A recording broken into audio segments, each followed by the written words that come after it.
this is second clip of class 9th SST part 2nd. The name of chapter is drainage. Children, here in this clip we would like to discuss Himalayan rivers.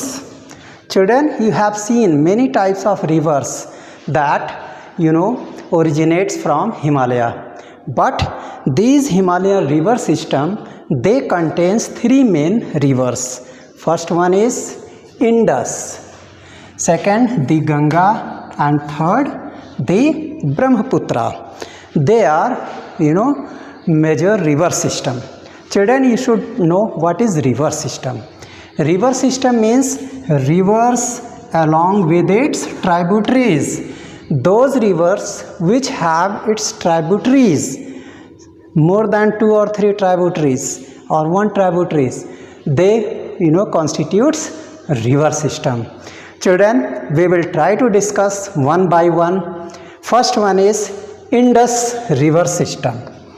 Children, Indus river system, its total length is 2900 kilometer, and it originates from this river system, rises from Tibet, and it originates near Lake Mansarovar. Okay, from Lake Mansarovar this river flow west direction में flow होता है, and it enters India. India में कहाँ inter करता है? Ladakh district, that is Jammu and Kashmir. This river system enters in India in Ladakh district. Ladakh is a district in Jammu and Kashmir, and its tributaries are Jaskar, Nubra, Shyok, and Hunza.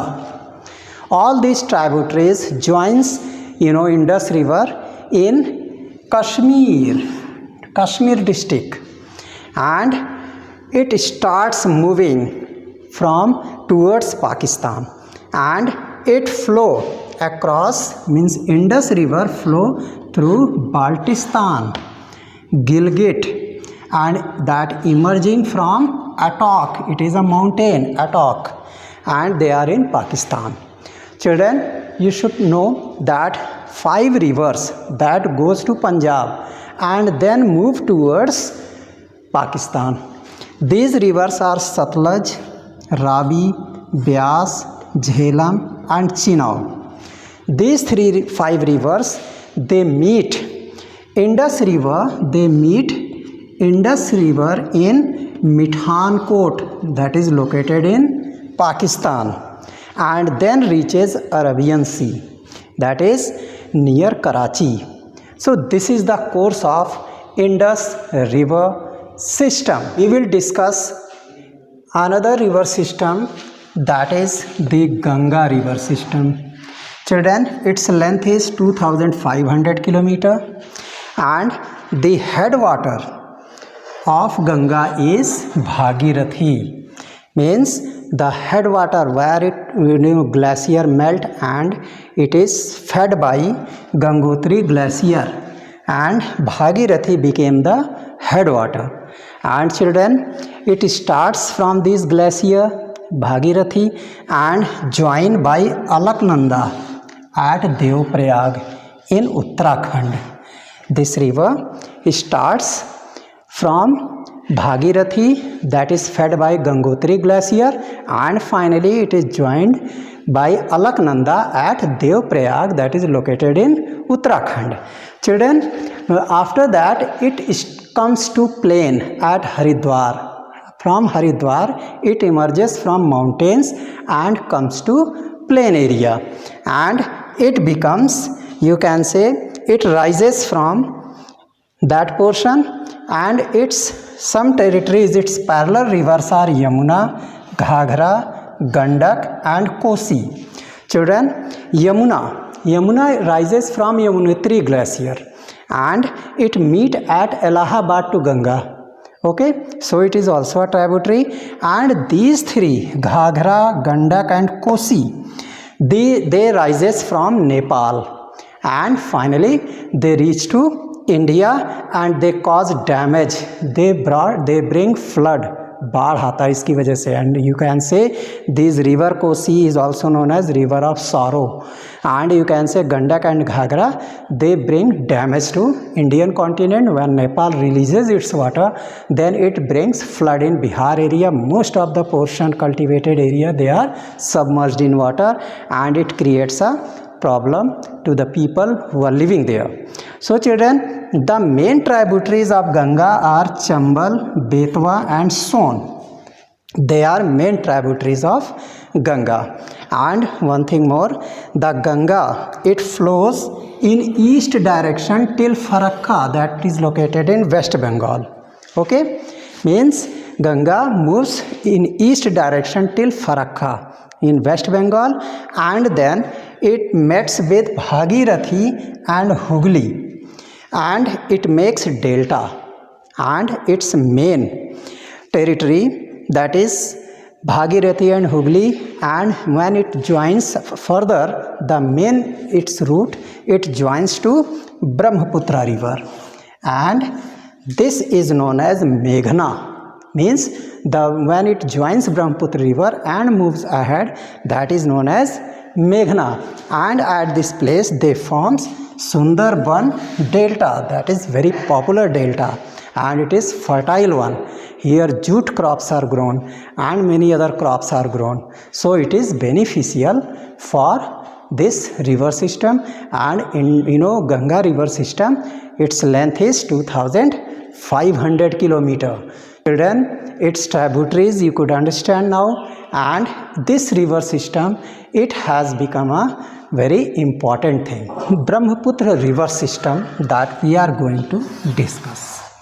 Children, as you know, Brahmaputra river, it rises in Tibet, that is from east of Mansarovar lake, from where Indus and Satluj also emerges. Children, it is slightly larger than Indus river.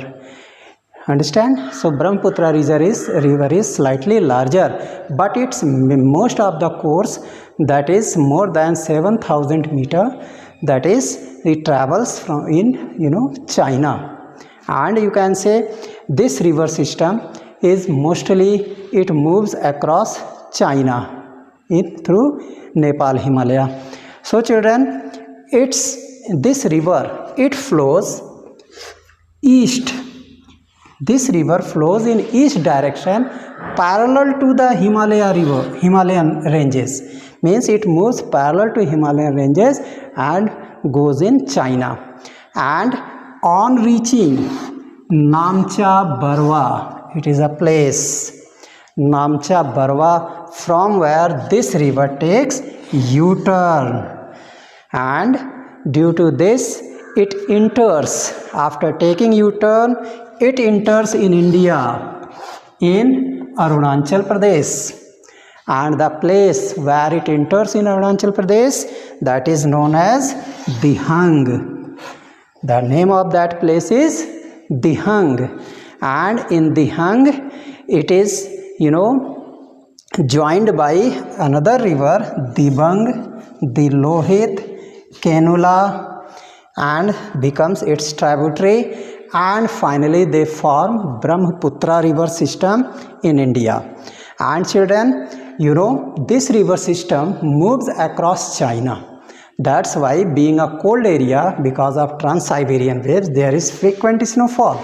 So due to cold season, it carries very less volume of silt, and this river moves towards India. And when after taking U-turn in Dihang, here it carries huge volume of silk because of comparatively more temperature in India than China. And this huge volume of silt, it is carried by this river and reaches to Assam.